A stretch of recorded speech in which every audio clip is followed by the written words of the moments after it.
So if I need to introduce myself, I would say I'm a sound artist. And sound art is just about listening. So I brought some sounds. We will listen to the sounds through those loudspeakers. That's not a natural thing.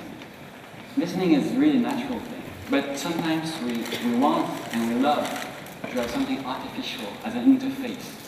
And my work is a bit similar to this topic, about putting interfaces between things. So I'm using my computer, there's sound. And we will just start with it. Maybe you can close your eyes. It will be better. We're just listening to something for 3 minutes.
So what we just heard is a assembly.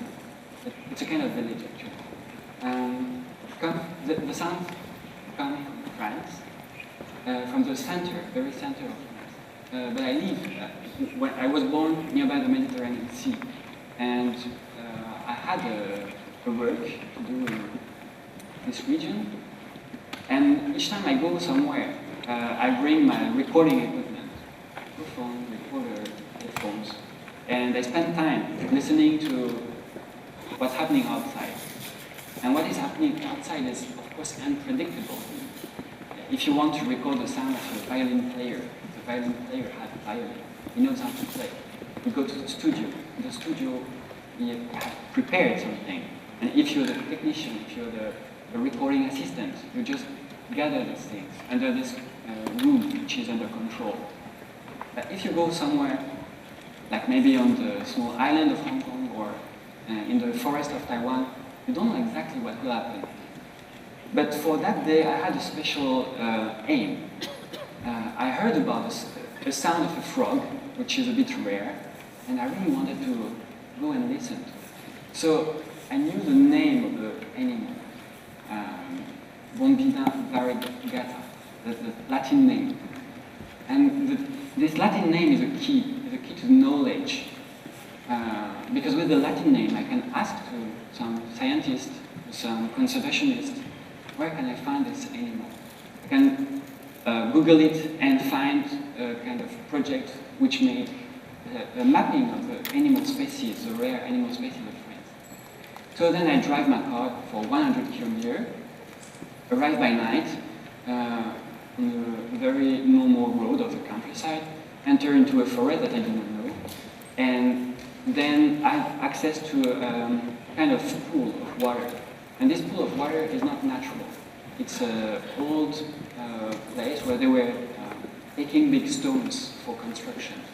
And after it was abandoned, it was filled by the rain, and then some animals started to live nearby. And when I recorded that thing, that wonderful discussion between the animals, I just prepared my equipment and came close. And then all the animals shut up. They didn't want to talk with my presence. So I put my microphone carefully on stand and dragged very long cables, and then connected to my recorder, my headphones, and I started to wait alone in the darkness. And then this miracle happened. So I was looking at the stars, lying on the sand, totally alone in a place that I didn't know, and listening to the quiet. I want to play another sound. And the sound I will play is from Taiwan. So, again, close your eyes.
So, it's another village.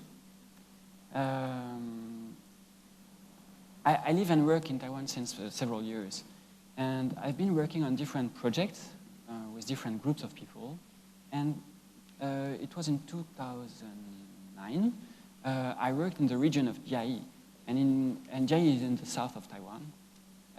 Just for collecting sounds of the region.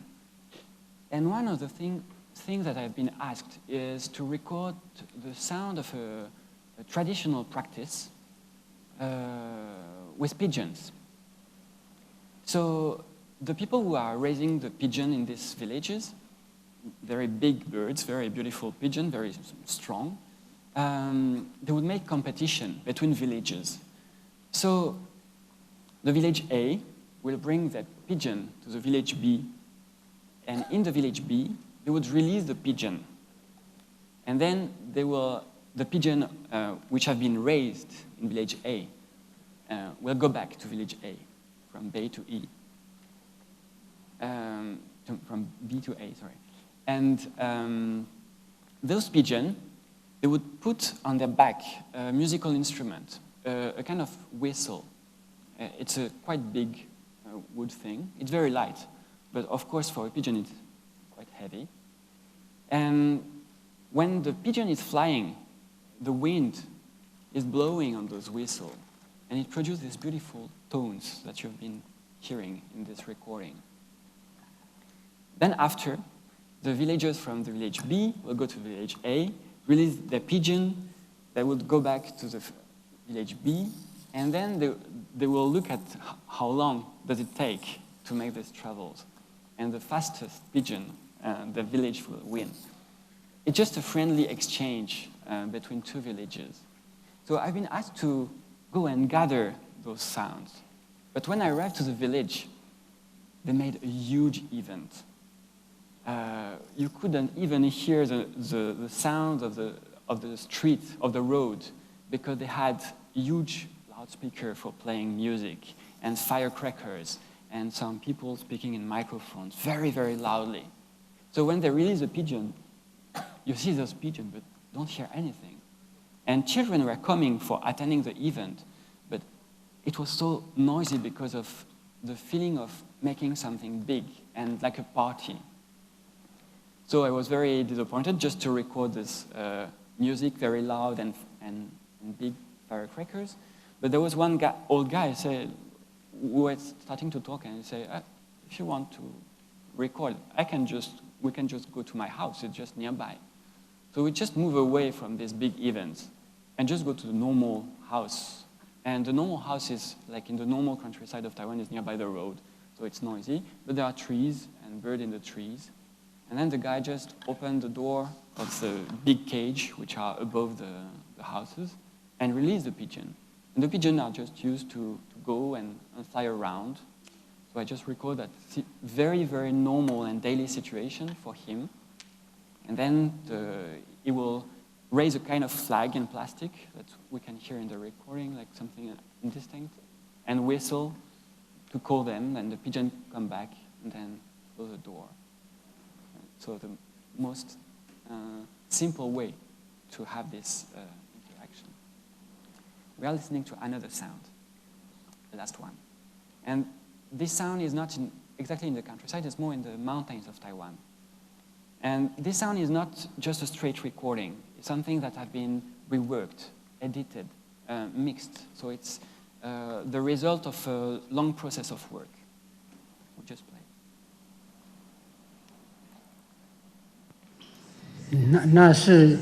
那是以前，那怎么说啊？很古老就是了。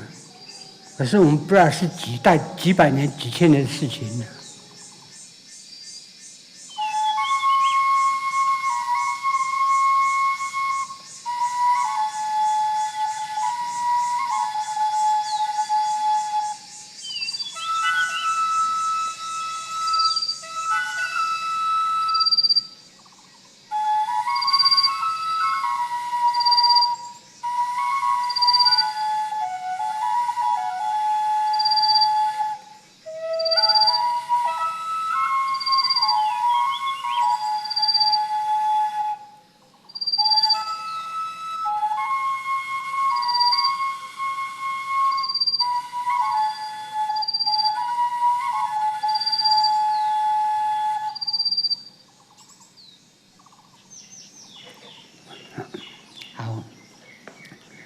然后他就把它架起来，一个是架右边，一个是架左边，抓他的在那个手上哈，然后脚好像没有踏地，好像离地3尺这样飞，经过山谷又跳到那个山脊上，又下坡，经过了好几座山，好几座山谷，然后很远的地方就看到那个部落，就像他们的部落一样，可是他们的房子好像感觉比较矮，比较阴暗，因为没有阳光啊。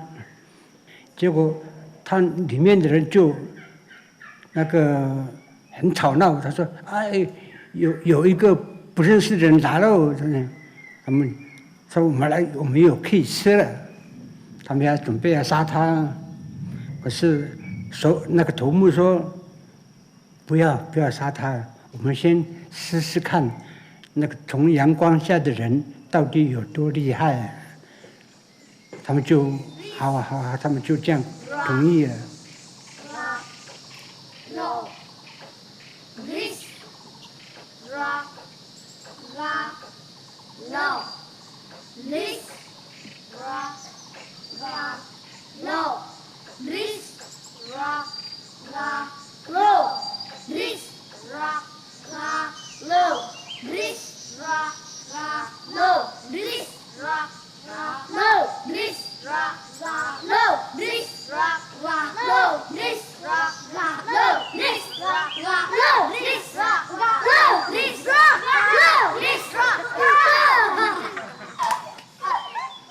然后，他说我们要去杀敌人哦。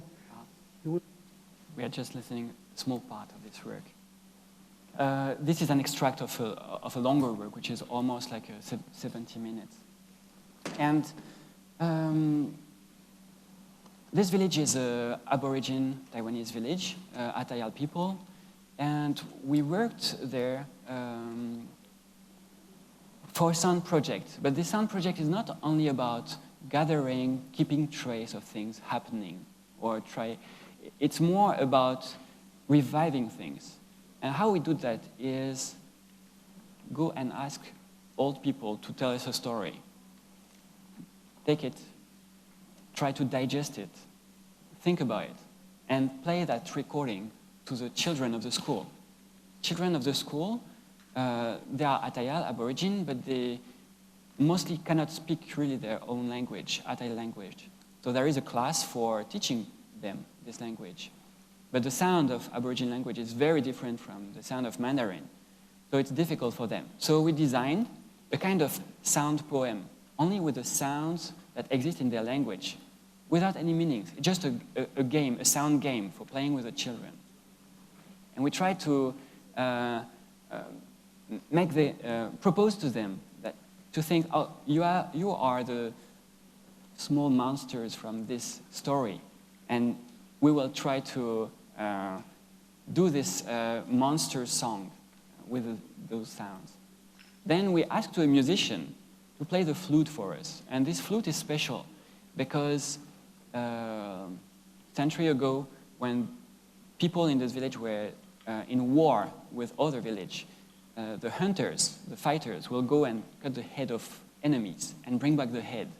And when they would bring back the head, they would play this flute, this very gentle melody, very sweet. So we asked to include that in our story and to play that to the children again. And behind there is a lot of environmental sounds, which are the sounds of the environment of the village that I also played for the children.